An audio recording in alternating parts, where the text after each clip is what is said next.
by scratching the surface, you get a terrible shock. It's it's a heinous crime. People are so shocked by what... The palace meeting was supposed to prevent a crisis. Instead, one refusal transformed a private disagreement into a confrontation that Charles could no longer ignore. William had delivered a direct warning, calm enough to sound almost procedural, but serious enough that everyone around the table understood the stakes. Camilla heard every word. Then, in a moment that stunned the room, she chose to proceed anyway. And the king's reaction changed everything. Before we go deeper into what this really means for the royal family, make sure to subscribe so you don't miss a single update. Charles had called the restricted family meeting at Buckingham Palace after weeks of friction over Camilla's involvement in decisions tied to William's future household and public duties.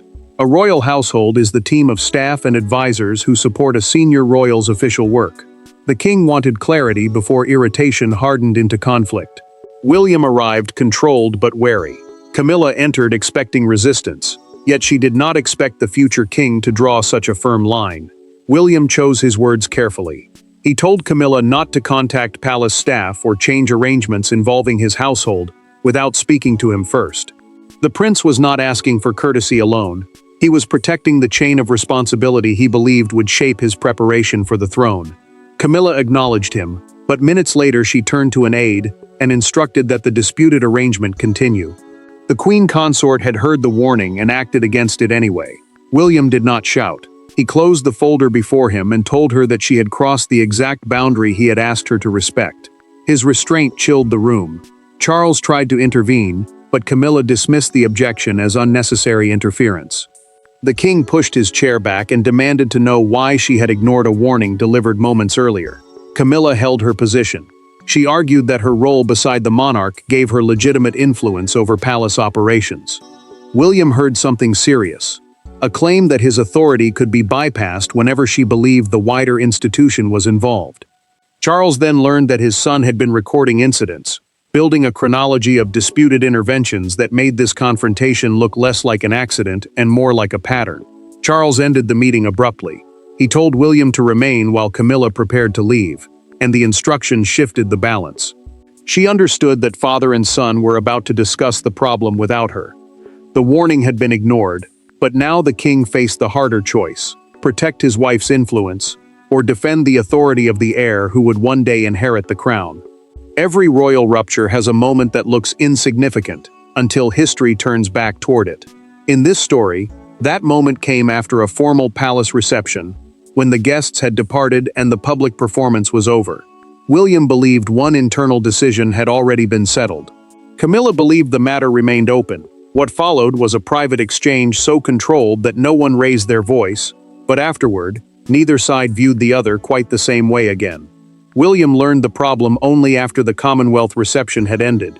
The Commonwealth is an association of nations, many with ties to Britain, and its events carry diplomatic weight far beyond ceremony. One of the prince's household appointments had been delayed because Camilla had questioned the choice with palace staff. To him, that mattered, because the appointment involved people he trusted to help shape the working structure he would rely on as future king. William approached Camilla privately and asked one direct question: had she intervened? The queen consort did not deny it. She explained that the appointment could affect cooperation between royal households, and said she had raised concerns because she believed the consequences reached beyond his office. He listened without interrupting, but his restraint carried its own warning. She had every chance to speak to him first. Instead, she had gone around him. Camilla felt the accusation immediately. She told William she would not behave as though matters touching the wider monarchy were outside her concern. The prince answered that her opinion was not the issue. The problem was method. If she could alter decisions involving his team without consulting him, then any boundary around his future responsibilities could be weakened before he had even inherited them. William then made the request that would later define everything. He told Camilla not to give operational directions involving his household without speaking to him first. Operational directions meant practical instructions affecting staff, schedules, or internal decisions. She heard the words clearly, but her controlled response left him uncertain whether she accepted the limit or merely resented it. Charles did not learn the full story that night. The king was told only that there had been tension after the reception, and he treated it as another disagreement that would settle itself. When William later gave him a documented account of the conversation, however, the monarch understood how badly he had misread the warning signs. Charles closed the chronology and made his decision. No more secretaries. No more messages passed through aides. He summoned Camilla and William into the same room, because the next confrontation would happen face to face, and this time, neither of them would be allowed to hide behind procedure. The second meeting begins without ceremony. No extended briefing. No carefully staged introduction. Charles sits between two people who have already decided that the issue is larger than one disputed instruction. William wants a boundary acknowledged. Camilla wants her standing respected. The king wants the conflict stopped before it damages the family itself. But within minutes, restraint collapses, and one sentence from Charles leaves the room utterly silent. Charles dismisses the aides and waits until the door closes. He wants no secretaries, no advisors, and no convenient distance between the three of them. Palace protocol, meaning the rules governing royal business, has been stripped away because the dispute can no longer be treated as routine administration. The monarch wants truth, not choreography, because every delay now risks turning family resentment into institutional damage. William speaks first and keeps his voice level. The prince says he is not trying to reduce Camilla's standing or embarrass her. He wants one principle recognized: decisions involving his household must come through him, not around him. To the future king, that matters because authority learned in fragments can become authority weakened by habit, and he refuses to inherit a structure where his responsibilities are open to interference. Camilla turns toward William and pushes back. The queen consort tells him he has begun treating cooperation as interference whenever someone questions his preference. She says her role beside Charles cannot become decorative simply because the succession is moving closer. He answers that advice is welcome, but acting behind his back is not advice. The temperature shifts instantly. What had been procedural becomes painfully personal. Charles finally breaks. When Camilla says she would make the same decision again, the king strikes his palm against the table and says, "Enough." He tells her that repeating an action after a clear warning is not misunderstanding. It is defiance. She stiffens, and he does not soften the point. William remains silent, knowing the next words could permanently change the balance between them. William then offers to withdraw his complaint. The prince tells Charles that if his father believes he has overstepped, he will accept that judgment and leave the matter there. The move removes any excuse for delay. Camilla watches as the monarch makes the decision himself. William's operational authority over his own household will be respected for everyone. Camilla asks the question that changes the room. If William can draw firm boundaries around his responsibilities, what exactly remains under her influence? Charles does not answer at once. His silence cuts deeper than the argument, because the next phase is no longer about bad behavior. It is about where power truly sits inside a monarchy preparing for succession. Royal authority rarely changes hands in one dramatic ceremony. More often, it shifts quietly through access, responsibility, trust, and the simple question of who receives the final call. After the confrontation, Charles faces an uncomfortable truth. William is not simply his son demanding respect. He is the future sovereign preparing an institution he will one day inherit. And Camilla, however central to Charles personally, occupies a fundamentally different place in that future. Charles sits alone with the briefing note and begins crossing out compromises. A sovereign is the reigning monarch, the person who holds the crown's formal authority, and he still has the final say. Yet the king also knows William is carrying more responsibility for long-term planning, continuity, and the shape of the next reign. That overlap matters because blurred authority today can become open conflict tomorrow. Camilla receives the revised arrangement and reads it twice. The queen consort understands that her influence has always rested heavily on trust, proximity to Charles, and her position beside him. William's path is different. The prince is moving toward the center of the institution itself, and that reality makes every argument over staff, schedules, and responsibility feel larger than the immediate dispute. Charles feels the cost of that distinction. He strikes through another proposed compromise, because anything vague enough to spare everyone's feelings would leave the same fault line untouched. The monarch chooses clarity instead. He orders a firmer separation between his own household, Camilla's support structure, and matters controlled by William and Catherine. The Princess of Wales is his wife and senior working partner, sharing many duties tied to their future role. Camilla studies the final wording in silence. Her anger fades into something colder. The realization that Charles has protected the boundary even though doing so reduces the space in which she once acted freely. She is not being punished, but ambiguity has disappeared, and with it some of the informal influence she had taken for granted. William feels no victory. Catherine notices his unease and asks whether the decision has brought relief. The future king tells her he never wanted Charles forced to choose between wife and son. He wanted the rules settled before resentment hardened into something the family could no longer repair. Then the paper becomes reality. Camilla's office sends a scheduled instruction tied to William's household, and it comes back without action. The message is polite but unmistakable. Authorization must now come from his team. For the first time, she sees the palace machinery has adjusted itself around the king's ruling. The boundary has moved from private argument to daily practice, and Camilla is about to feel exactly what Charles' decision means. The first consequence arrives without shouting. That is what makes it sting. Camilla sends a routine request concerning an upcoming engagement connected to William's household, expecting the machinery of the palace to move as it always has. Instead, the instruction comes back. No scandalous language, no confrontation, just a courteous explanation that approval must now come from the prince's office. In that single returned message, the new balance of power becomes painfully real. Camilla reads the returned request twice before placing it flat on her desk. The revised protocol, the practical rule telling palace staff which office must approve decisions, is now active, and its meaning is unmistakable. Cross-household matters require authorization from the team directly responsible. The Queen Consort understands why the wording is neutral, but she also knows everyone inside the palace understands what caused it. Courtiers become careful almost overnight. Staff members who once resolved small uncertainties through informal calls now insist on proper channels, because nobody wants to be trapped between Camilla and William again.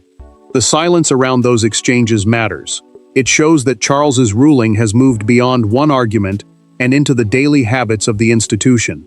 Camilla asks her aide to leave. Once alone, she exhales sharply and stares at the closed door, absorbing what has changed. The Queen had not lost her title or her public role, but people were responding to her differently. Later, Charles finds her unusually withdrawn at dinner. She tells him he has made her look untrusted. The king answers that trust cannot mean allowing the same boundary to be crossed repeatedly. Camilla's hurt turns colder.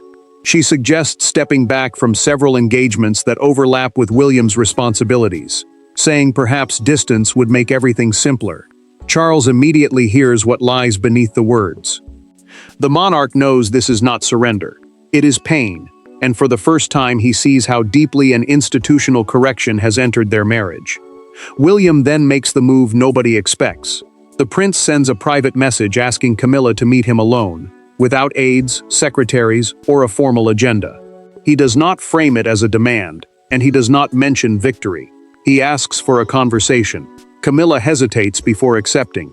She knows the next meeting will leave no Charles between them, no protocol to hide behind, and no staff to absorb the tension. The institution has imposed its solution.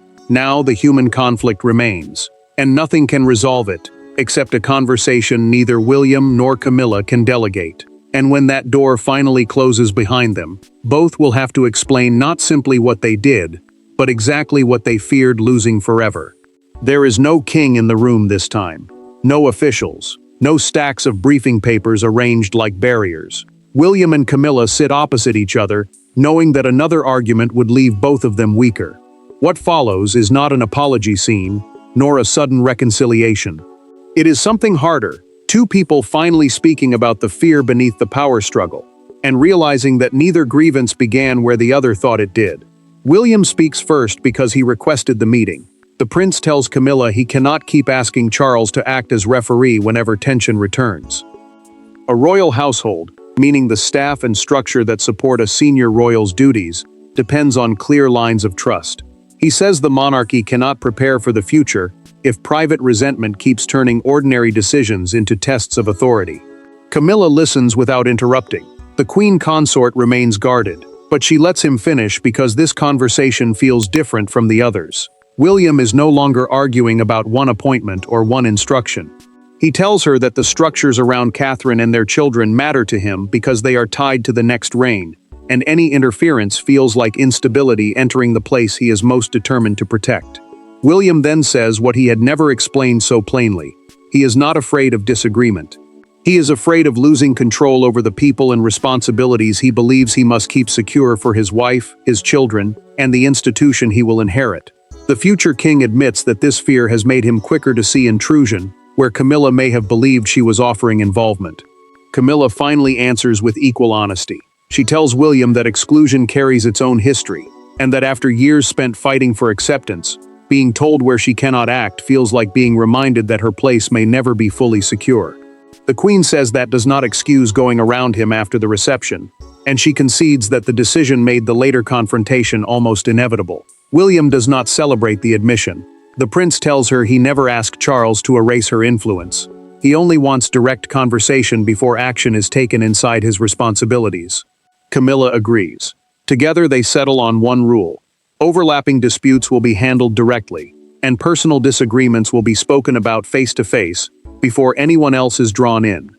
Their understanding arrives just as the private crisis begins escaping palace walls, and that timing could not be worse. Inside, the anger has finally started to cool. Outside, however, the story is becoming something larger. A national argument about Charles, Camilla, William, and the future of the crown. Private royal disputes rarely remain private once the public senses that succession, marriage, and authority have collided. By the following morning, what began as a boundary dispute inside a palace meeting has become a wider argument about loyalty. Was William protecting the future monarchy? Had Charles been forced to choose between his wife and heir? And had Camilla's refusal revealed a deeper struggle over influence that the palace could no longer contain? Charles sees the coverage before breakfast is finished. Newspapers and broadcasters have reduced a painful family dispute to a question of sides, and the king hates how simple it sounds.